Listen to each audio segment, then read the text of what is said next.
Buenas tardes. El siguiente video está destinado para la materia Historia Sociopolítica Latinoamericana y Argentina, a cargo de la profesora Norma Amarilla.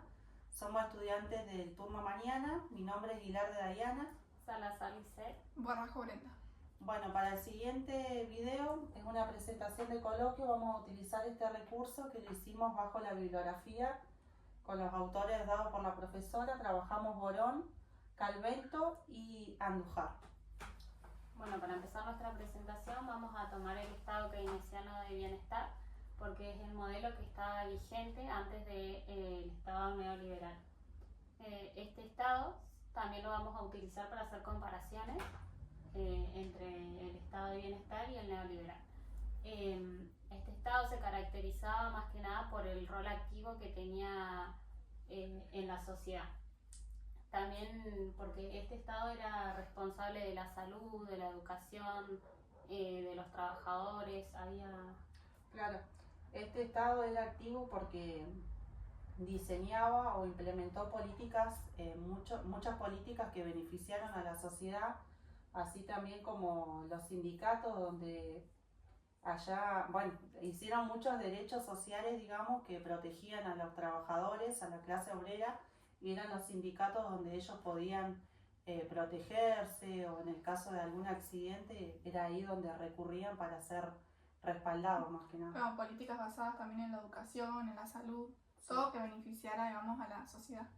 Bueno, uno de sus objetivos principales era evitar la pobreza y la desigualdad, que esto lo vamos a ver después en el Estado neoliberal, que no se daba, que no era algo que se tenía que garantizar. Cuando este Estado, la sociedad en ese momento y los países comenzaron a endeudarse, empezaron a venir críticas hacia el Estado de bienestar porque decían que sus políticas los llevaron a eso. Claro, como que el Estado tenía mucha centralidad, entonces era la culpa del Estado que vamos en esa crisis o en esa pobreza. Claro, es así que junto con la crisis de la deuda y junto a estos estados que tenía el Estado un papel, un rol activo, digamos, empezaron como a tener pensamientos neoliberales de decir, bueno, hace falta un Estado que no sea que no intervenga tanto, o que no tenga tantas políticas sociales, entonces se centran más en lo económico, y ahí surgen las ideas de un Estado neoliberal. Bueno, un referente que comenzó con estas ideas del neoliberalismo fue Von Hayek, que él convocó a una reunión a todos los que estaban como en contra del Estado de bienestar, y que tenían las mismas ideas que él. Él decía que le generaba rechazo la intervención estatal, entonces lo que buscaba era un Estado que sea limitado con su rol en la sociedad. Decía que el libre mercado era la mejor opción para el país. Claro, bueno, él menciona también a esta idea neoliberal como un pensamiento único, porque en ese entonces era como que predominaba mucho las ideas de un estado de bienestar, y cuando él empieza como a criticar esto, hay varios referentes que tomamos del texto que van mencionando con diferentes aportes que hacen. Bueno, Friedman también como que apoya estas ideas y dice como que es necesario tener la intervención de un Estado, pero tiene que estar como limitado y descentralizado. Como que es importante, pero como mantenido hacia el margen. Sí, decía, estos referentes hacían mucho hincapié en esto de que si al Estado se le daba demasiado poder, todo eso se podía volver una dictadura. Entonces lo que buscaban era eso, que tenga un límite la intervención del Estado y que sea menor siempre.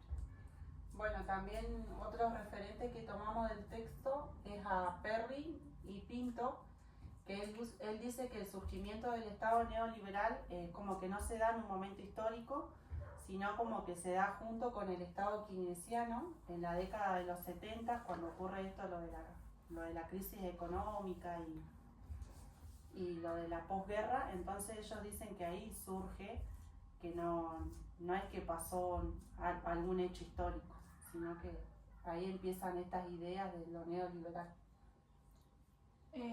Friedman también sostiene esta idea de que las desigualdades como que son inherentes al sistema económico vigente, o sea, como que igual iban a haber desigualdades sin importar el sistema económico que haya, digamos. Y sostiene la idea de la democracia y como que el libre mercado se da de la mano a esta democracia, ¿no? Claro, tipo vos sos libre de elegir qué precio le podés poner a las cosas, sos libre de comprar allá o acá, pero eso no genera para nada equidad, como ellos decían, sino que genera aún más desigualdad y mucho más pobreza. Sí, y como venimos viendo en toda la historia argentina y latinoamericana, esto solamente beneficia como a las grandes empresas y a los grandes propietarios, porque después lo que pasa en el Estado neoliberal es que surge mucho la pobreza y la desigualdad. Bueno, eso también surge porque acá se predomina mucho el individualismo, es decir, vos tenés que ser capaz de mantener tu economía, de mantener tu seguridad, tu salud. El Estado, como dijimos, era limitado, no te garantizaba nada, porque no era universal. De hecho, son una de las características que menciona Vilas. Dice que las 3 características básicas de este Estado es la privatización, descentralización y la focalización. Claro, acá como que la propiedad privada y el individualismo pasan como a ser el eje central y las cuestiones sociales, digamos, pasan a un segundo plano. Bueno, y la descentralización de que pase todo lo estatal, pase a manos privadas. Claro, es por ejemplo todo lo que antes hacía cargo el Estado, ahora se van a hacer cargo los municipios o los gobiernos de cada provincia, pero ninguno de esos gobiernos administraban bien, o sea, no tenían, por así decirlo, plata como para administrar todas las necesidades, entonces era como que quedaba a la deriva todo. Y con respecto a la focalización, ellos decían que se iban a focalizar en los más pobres. Claro, que solo en los más pobres, pero tampoco, que la ayuda iba a ser limitada. Era para los más pobres y vulnerables, pero solo un poco para no afectar su economía. Claro, ya no se invierte tanto en educación y en salud, sino como que... A diferencia, digamos, del estado bienestar, que ahí la ayuda, digamos, o el foco era globalizado entre todos, sin importar los pobres, o sea, era para todo tipo de clase. Acá es más que nada clasista, o sea, los pobres nomás, pero con un nivel de ayuda, digamos, como que no fuera su responsabilidad. ¿Por qué hacían esto? También porque ellos necesitaban tener a la gente a favor y que los vote, o sea, bajo ese discurso. Sí, siempre buscando la forma de enredarlos de cierta forma y que acepten el modelo que estaban proponiendo. Claro, que es lo que pasa en la actualidad, por ejemplo, en el gobierno en el que estamos, que lo público es como lo nefasto, es como lo que está mal, es como que tenemos que elegir lo privado, que es lo mejor. Entonces pasa lo mismo acá. Entonces quieren como privatizar todo lo público para tener la idea que lo privado es lo mejor y así generar competencia. Claro. Bueno, todas estas políticas también, a partir de esto, apareció el consenso de Washington, que se reunieron diferentes países. El FMI, claro, el Fondo Monetario y el Banco Mundial, el Banco Central, en 1989 como que hacen una reunión y van representantes de cada organismo. Y ponen ciertas pautas, en realidad ellos lo llaman recomendaciones, pero es como yo te presto dinero, puede ser, o te ayudo a invertir, pero vos tenés que seguir estas ciertas recomendaciones que les iban a dar. Obviamente estas recomendaciones favorecían al Estado neoliberal porque eran todas en pro de que avance este modelo y sea el que quede fijo. Eso es lo que dicen los autores Rapoport y Bustelo. Dice que estos organismos, el Fondo Monetario y el Banco, es como que actuaron como vehículos para expandir lo que vos decís, el Estado neoliberal y esta política. Bueno, la primera recomendación, por así decirlo, es la disciplina fiscal, que decía que el Estado no tiene que gastar más de lo que recauda, y esto es lo que genera recortes después en la población o en las políticas públicas, que fueron las que se fueron recortando. Claro, va de la mano de la disminución de los gastos públicos, digamos, que es otra de las sugerencias.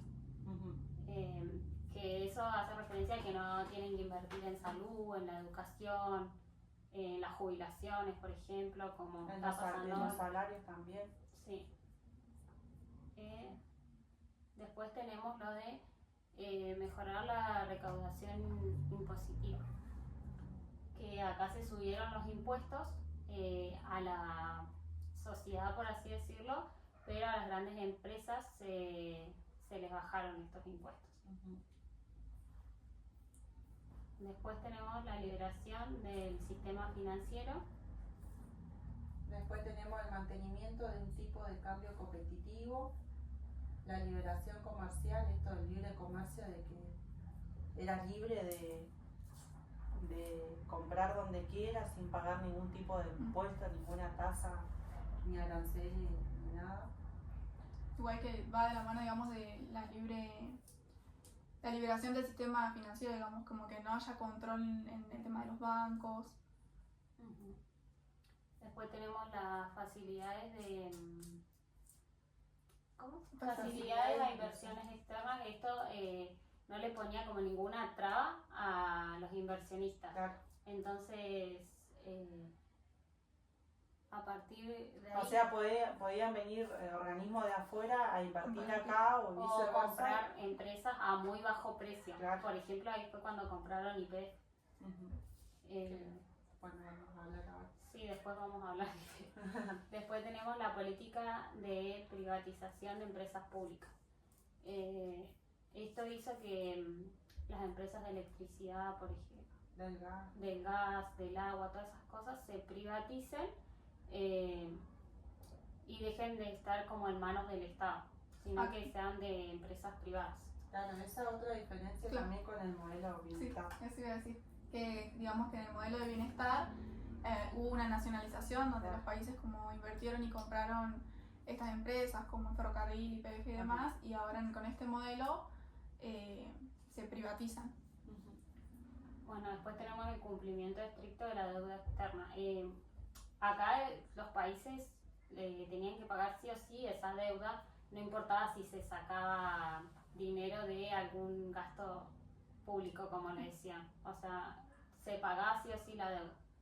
Y después el derecho a la propiedad, que esto también beneficiaba al mercado, porque crearon como leyes para que nadie pueda sacarle, por ejemplo, cuando compraban YPF, no podían reclamarle YPF más, estaba en manos privadas y el Estado no podía reclamarle. No podía intervenir, claro. Bueno, y a partir de esto también lo podemos relacionar con... Bueno, con el texto, por ejemplo, de Andújar, que ella, bueno, en este texto habla acerca de las mujeres, las primeras mujeres piqueteras, y bueno, en ese texto habla acerca de esto, de la privatización de la empresa YPF, cómo esta empresa estatal ayudó a crecer, por así decirlo, a una población, brindando servicios básicos como hospitales, bueno, en la salud abrieron hospitales, en educación abrieron escuelas, tenían como muy buenos salarios. Los salarios, las vacaciones, todo. Claro, y bueno, como que brindaron mucha ayuda, muchos beneficios a la sociedad, y cuando aparece este estado, la empresa YPF, bueno, fue privatizada, entonces ahí surgieron muchos desempleos, dejando desbarado todos esos montones de empleados. Sí, y no solo eso, o sea, que cierre esta gran empresa, o sea, que pase a manos privadas, hizo que se cierren las escuelas, que se cierren los hospitales, quedó como en la nada todo lo que se había construido. Claro, es como que todo el avance. Sí, hubo un retroceso muy grande. También, o sea, no generó solo problemas o consecuencias económicas, sino en la vida de todas esas familias, porque ahí fue cuando tuvieron que empezar a salir las mujeres a buscar como la comida para sus hijos prácticamente. Claro, ahí el texto plantea como que no solo afectó económicamente, sino que trajo un problema de subjetividades, porque las empresas, al ser privatizadas, digamos, muchos hombres quedaron despedidos y nos plantea esto de que muchos se deprimieron, hubieron suicidios, muchos abandonaron sus hogares y como que las mujeres tuvieron que hacer frente a eso porque también pensaban en sus hijos, digamos. Entonces, a nivel de género, digamos, también tuvo como una fuerte repercusión.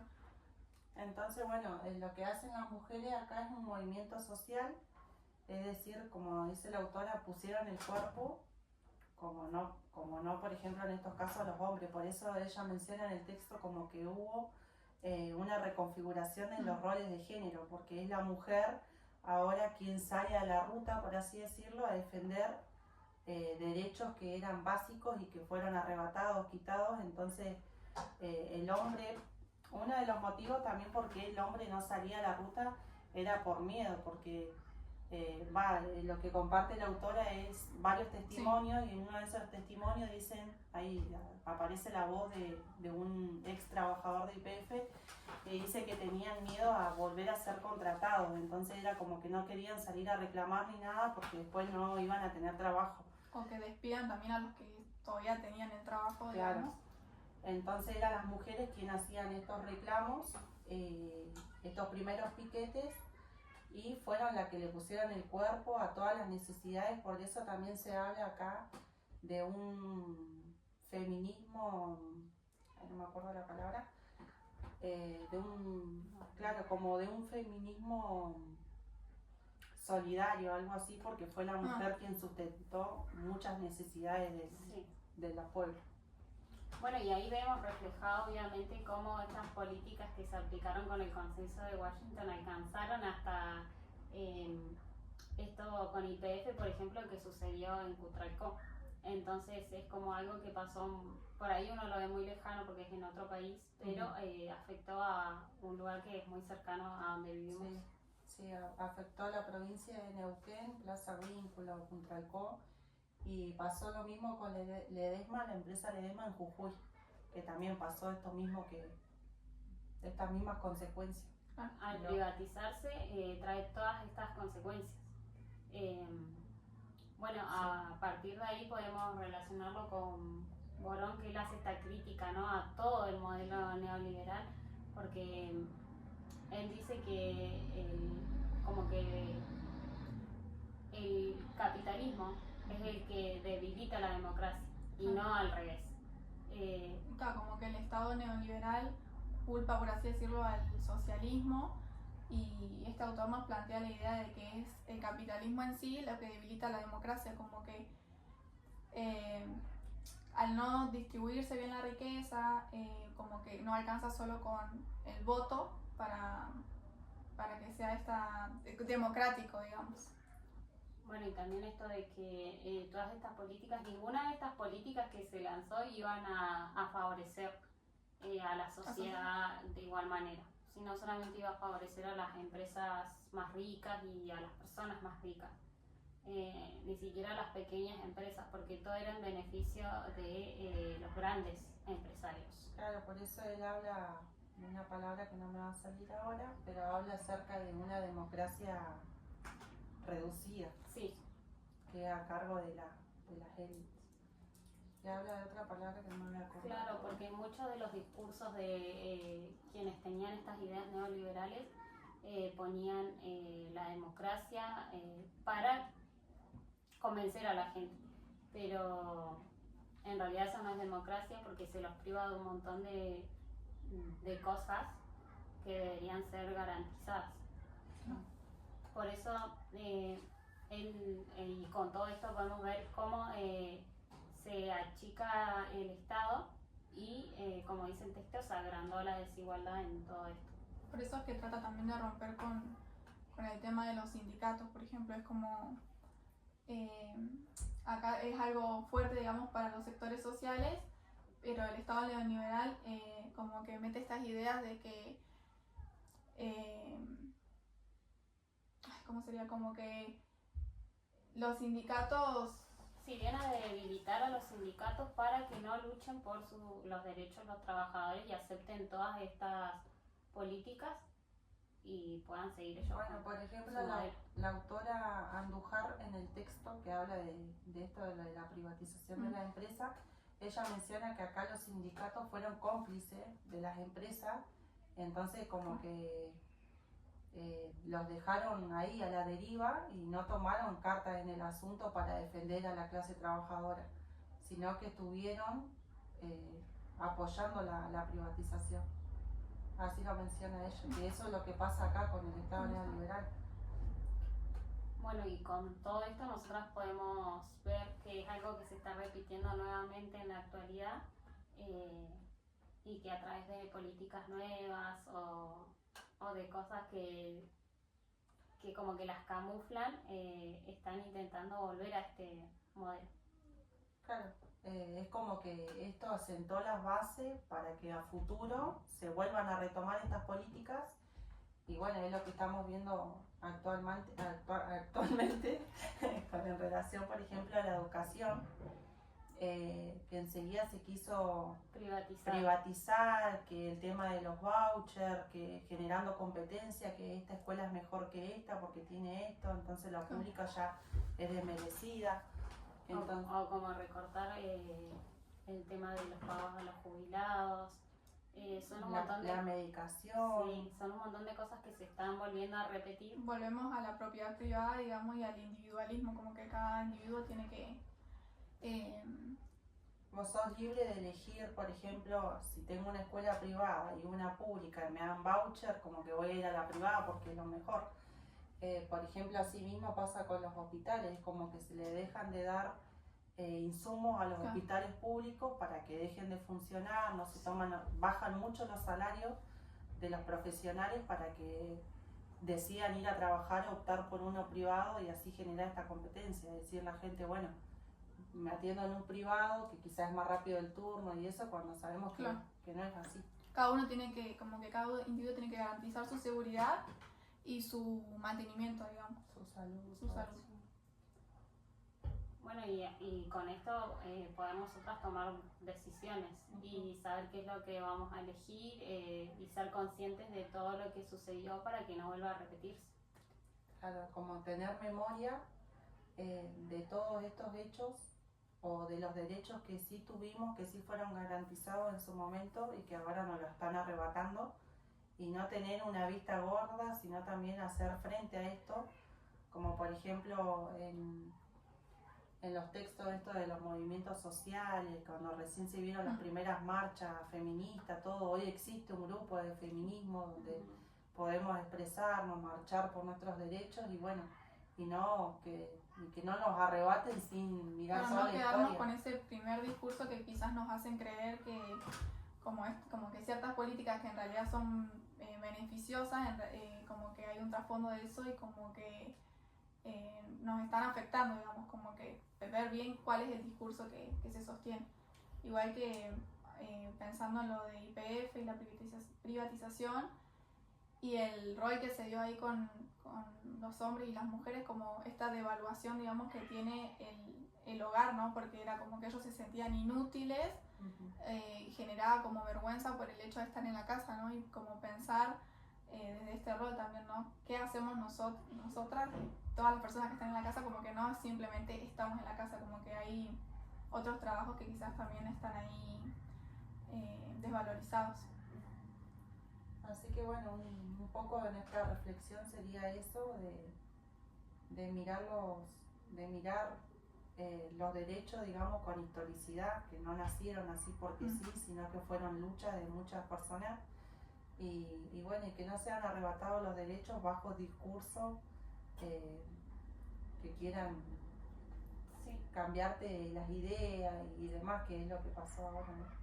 Claro, y mantener lo que dice por ahí Boron, esto de como que las organizaciones y los movimientos sociales son los que hacen a poder cambiar estas políticas, digamos, pero bueno, hay que tener una organización colectiva para poder cambiar eso, ¿no? Entonces seguimos manteniendo esta idea de que tenemos el derecho a reclamar, el derecho a la huelga, digamos, para poder adquirir esos derechos. Bueno, esa sería nuestra presentación y nuestra reflexión final. Sí. Así que bueno,